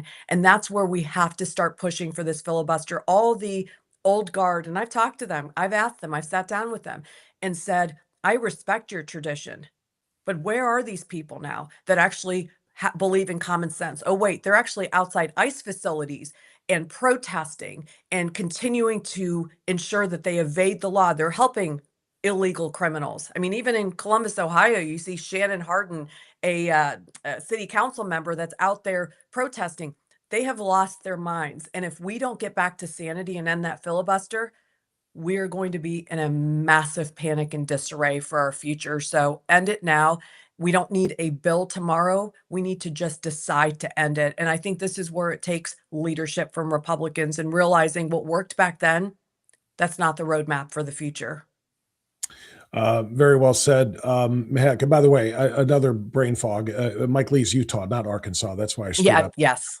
And Mike Lee's fantastic, by the way. And I love him on Twitter. He's based Mike Lee, which that's his actual handle is at based Mike Lee, which is amazing. But he's right about this, and so are you. If we don't do it, they are going to do it. And I'm sick and tired. And John Thune, and we don't have to go too much more in depth on this because I have two other quick things for you. But John Thune is the one who seems to be the biggest obstructionist in all of this. If they can get a number of U.S. Republican senators to go along with this, he seems to be the one who is leading the blockade, saying we're not going to upset the traditions like this. And number one, and number two, well, then it's going to be that much easier for the Democrats to do it. As you pointed out, Mahek, they've already done it.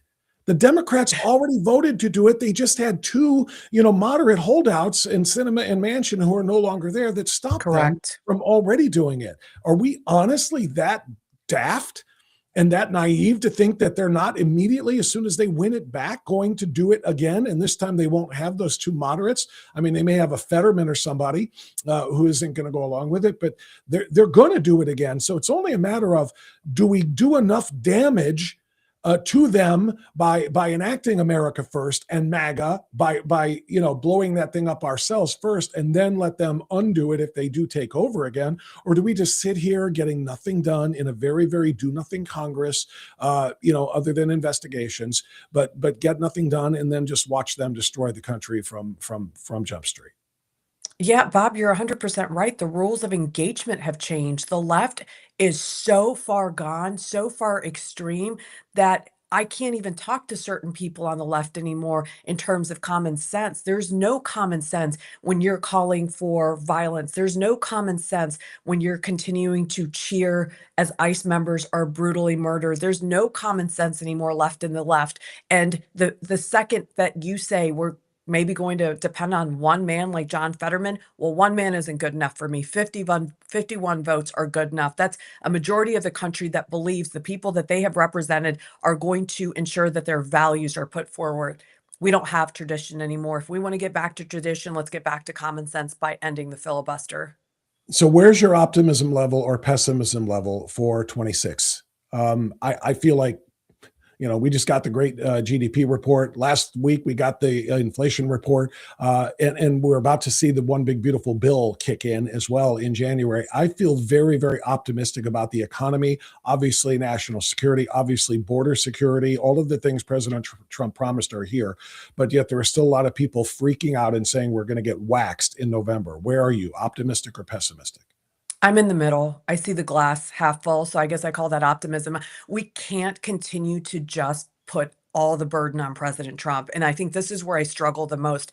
Every single day, I want every single member of Congress and our senators to continue to talk about the big, beautiful bill and what that means to the average American person. I want to continue to tell people what we've done for taxes. And we have to stay on message and we have to be consistent. This is where I see a lack. We can't say that there isn't a housing crisis. We have to offer solutions. We can't continue to say that there wasn't an affordability crisis. There was under Joe Biden, and this is what we're doing to help it. We have to talk about the fact that our gas prices are going down.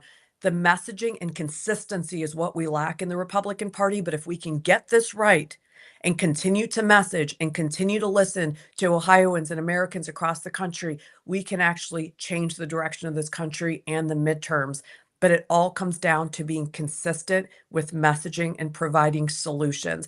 And I think in the beginning it was bumpy, Bob. There are a lot of people who were trying to gaslight Americans to say, we don't have a housing crisis or we don't have a cost of living crisis when we do, because the average homeowner for a first time home is now 40. So every single Gen Z that I talk to, and I'm on the tail end of that, I was able to buy my home in my late 20s. Most of them can't. We have to start offering solutions and start listening. We can't be part of an echo chamber. Democrats do this so well. They use the same message and they're consistent. We need to be consistent and offer solutions and stop gaslighting people. That's what they do. Yeah, I don't disagree with that. I just, the analogy that I like to use here, the metaphor is, if you hear a knock or a ping in your car's engine, you can take it up to a mechanic and probably get it fixed up in a couple of hours. They'll figure out what it was and it's fine. You crash into a pole, you're not going to be fixed up in a couple of hours. You're going to take probably several days, maybe even a couple of weeks for parts to get in, for rebuilds to be done, and so on and so forth. Mm-hmm. The American economy and its inflation crisis and its affordability crisis wasn't just pinging. Joe Biden ran it into a pole. Mm-hmm. And it's not going to be fixed in 11 months fully, right? That's my point is he and they are going to need a little bit more time to undo all of the damage that was done to the economy under Bidenflation and with all of the policies that they had in place here. And I feel like what has been done already in 11 months. And I'm not trying to gaslight anybody like you were just saying. I think it's been remarkable. The gas prices mm-hmm. are lower. The prices of most things are way lower, hence the 2.7% inflation rate we just got last week. And they thought it was going to be around 3.5. It was 2.7. Most things are better. Not all things. Some things, like you mentioned, in homes in terms of materials and supplies and things that have led to the elevated housing prices and so forth. But most things are better. And that's only in 11 months. Let the mechanic work on it a little while longer and you'll get your car out brand new and we will all be riding comfortably. At least that's my belief. Yeah, you're 100% right. I want Republicans to stay on message and to continue to provide solutions and to continue to talk about what this big, beautiful bill does, because it was a massive accomplishment. So let's talk about the tax breaks, the tax relief. And I think March to June, we're going to see a massive amount of relief. And receipts don't lie, our wallets don't lie. All you have to do is look at your bank accounts to realize what President Trump and the Republican Party were able to deliver. But we've got to continue to say that every single day and listen to the American people. It's something Democrats don't do. And the Republican Party actually is at the helm now. So we can offer solutions and a path forward to prosperity, including for a younger generation. That's what worries me, Bob. They're impressionable. They're looking for solutions. They know socialism is bad. So let's continue to talk about why capitalism is good and give them that opportunity to the American dream. We've got to rebuild that or we're going to lose a generation. Mahek Cook, let's bring our conversation back to wrap it up here where it started, which is in Ohio and in Columbus. You mentioned Vivek a few minutes ago. I just had an extensive interview with Tom Z about Vivek. There was a hit piece in The Blaze, basically, tearing the bark off of, stripping the bark off of Vivek Ramaswamy, saying that he's a charlatan, he's not a real conservative, and blah, blah, blah. He got money from George Soros when he was in college, or George Soros's brother, I think is what the story was. But anyway, there are Ohio conservative Republicans who have said they're not happy and not comfortable that he's the only choice. I think he can be a fantastic governor. I really do. I've talked to him many, many times, and I believe in his vision and I believe in his aspiration. But he's got to win some people over here. What message would you have for Ohio voters right now about Vivek as we head into, the 2026, calendar year of elections?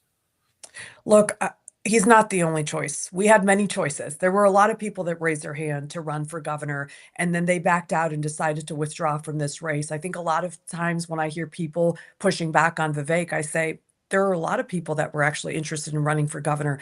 Vivek withstood the test of time, and he continued to push a direction for our country that not only President Trump now has endorsed him, but many Republicans surrounding him believe in him. And I think the one thing I applaud is Vivek could sit from the basement of his home and work on social media and share his message and rest on his laurels that we're a Republican state and people will eventually vote for him. But he's actually gone to all 88 counties. He continues to show up for people. He continues to deliver consistent messaging where our biggest complaints are the economy. We're tired of paying these exorbitant property taxes. He's going to cap them.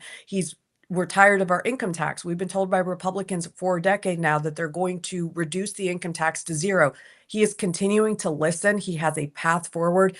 And school choice, I mean, education is so important. We've got to get rid of these teachers' unions that are indoctrinating our children.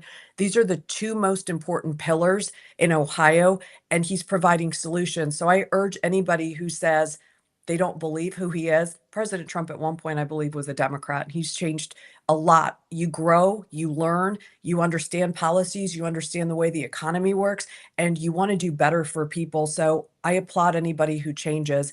And I think Vivek is somebody who has been consistent from the day he ran for president to now governor, that he wants to make lives better. And I know he's going to do that. He has two young kids. He looks at them every day and thinks about them and then about Ohio. And I think having somebody who's a parent like that and a leader versus Amy Acton, who was Dr. Lockdown and continued to put our state in absolute disarray and misery, and so many people that are still reeling from that, we just can't go back. It's about going forward and challenging Vivek on policies and making sure that if you're not being heard, you have that conversation. I know he's willing to listen. His entire campaign team is.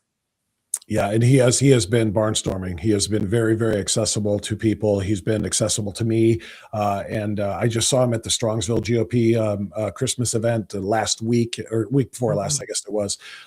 And he's there putting in the time, and he is indeed expressing, all of that. Like I said, that hope and optimism and opportunity, and again, he wants to make Ohio. I think you said it. We're 39th or whatever in education and in economy and everything else, and he wants to make it number one. He wants to make us, the destination for conservatives who are leaving blue states to come to instead of Florida and Texas and Tennessee. Come to Ohio first, and I truly believe he feels like he can make that happen. And I hope Republicans in the state pay attention, listen carefully. If you do have questions, things maybe he has said, or you haven't heard him say that you want to have him say, get to some of these events. He's going out there and being accessible, and listen to him, because I think Vivek can be a phenomenally, transitional president, or transformational, I guess I should say, governor in the state of Ohio. I really do. And I hope people will give him that chance.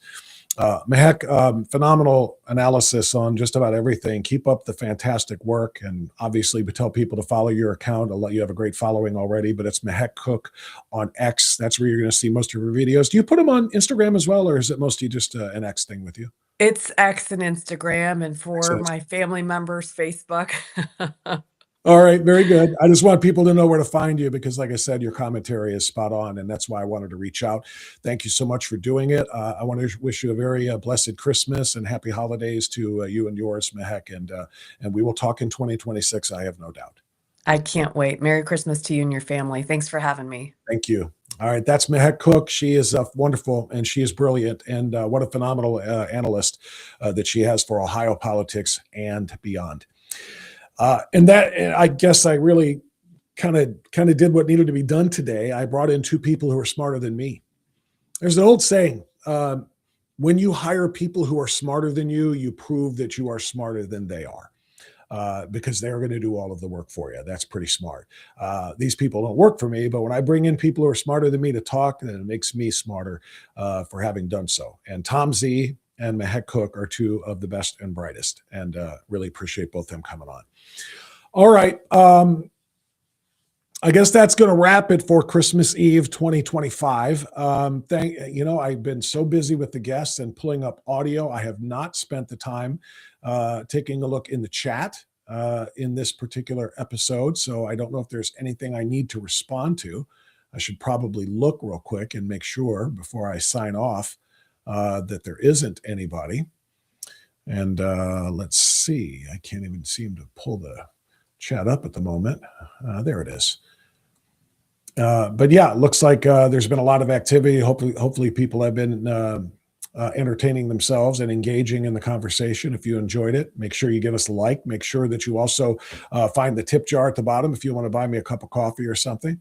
Make sure, most importantly, that you like, share, and subscribe. Did I get my graphic up yet? I want to do this real quick if I can. I asked, yeah, they did it. I asked AI to produce a little graphic for me that I can upload to tell you the best way to support this show. And they did so. And apparently it finished up while I was on the air and doing this live stream. So let me see if I can, in very short order, pull it up.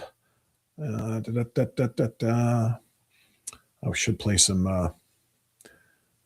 some circus music here as I try to tap dance and finish this thing up in short order.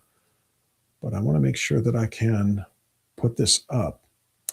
In other words, I basically just didn't want to be constantly telling you, like, subscribe, share, blah, blah, blah, and tell 10 friends and so forth. I wanted to make it easy for you to kind of see and grasp. So I just asked AI to do that. Give me something that tells people how to support the show. And there it is. That's what they came up with.